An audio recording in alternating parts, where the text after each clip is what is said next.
This is Ndtv, and you're watching Classics.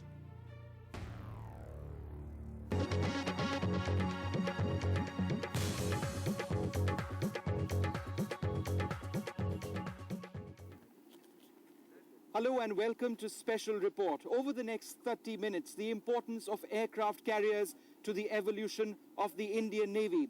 Also an Ndtv exclusive, what it is to fly with the Navy's Top Gun. We do a sortie on this, a Sea Harrier Jet.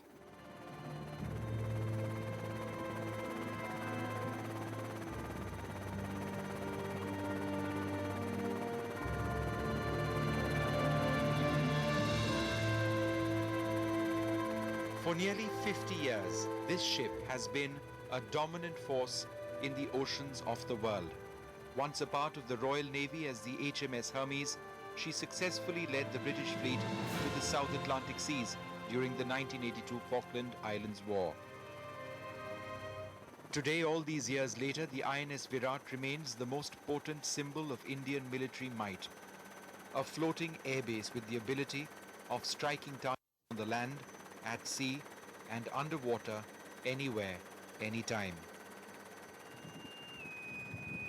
And it's clear now, after a period in the 90s when she was expected to be decommissioned because of her age, that the Viraat, fresh out of an extensive refit, will remain the Navy's cutting edge, a precursor to the arrival of at least two new carriers, the INS Vikramaditya, formerly the Russian carrier Gorshkov, and a brand new indigenous ship which is being constructed in Cochin.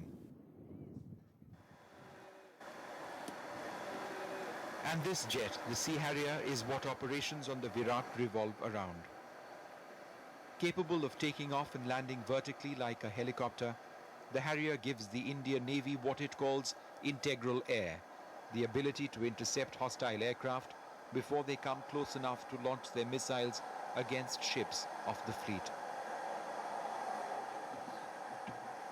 The planes you see here are in some cases more than 20 years old, but just as they were getting obsolete, a lease of life, courtesy the rapidly improving military relationship with Israel.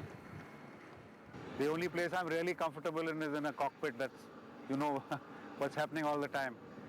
But of course the aircraft is now 23 years older than it was, so it's getting on in life, but she's still very good. What does the Sea Harrier mean to you? It means a lot because I learned to fly this at a rather late stage in life. I was about late 30s and we went to UK to learn how to fly it, and the Brits were very skeptical about our ability to cope with this aircraft. But I think finally we came up tops and everybody was pretty appreciative of it. But I think greater credit goes to our men and to our engineers who did a very fine job.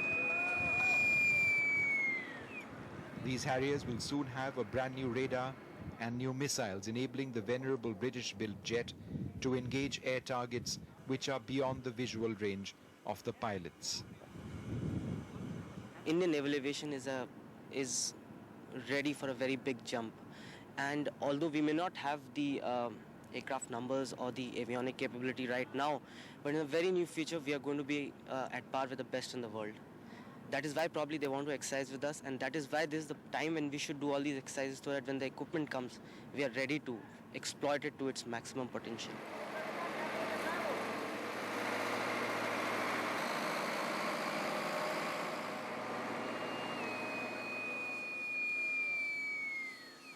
The Sea Harrier aircraft carrier combination has proven to be deadly in the past. During the 1982 Falkland Islands conflict, the Viraat, which was then the Hermes of the Royal Navy, spearheaded operations against Argentina in the South Atlantic seas, taking out enemy fighter aircraft without the loss of a single jet to enemy action. It's a childhood dream. Always wanted to fly. And the good thing about the Harrier is it's a pilot's aircraft, in the sense you have to fly it continuously. We don't have an autopilot.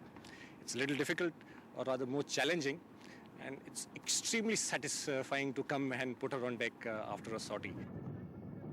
Today, even though she's getting old, the Sea Harrier is the Viraat's cutting edge. We decided to find out why.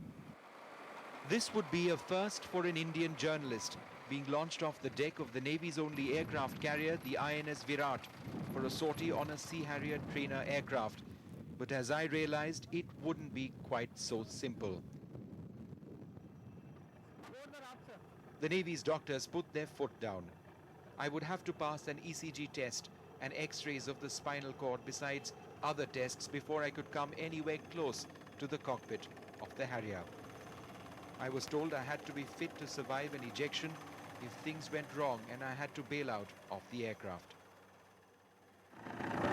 The Navy insists that for me to get onto a Sea Harrier aircraft, I need to be able to know what to do in case things go wrong. So you can call this sadism, you can call it whatever you like, but for me to be able to fly up there and know what to do when things go dreadfully wrong, I need to know what to do when I'm down here in the Indian Ocean. But figuring out what to do after parachuting down to the open ocean was what I needed to be trained on, which meant this: dunking drills in the Indian Ocean. I would need to swim to a hovering rescue helicopter, attach myself to the harness, and then get winched up. ये पहले पिना दे यार, फिर tight करना, तो पिना दे नहीं है वैसे। आएगा, you try.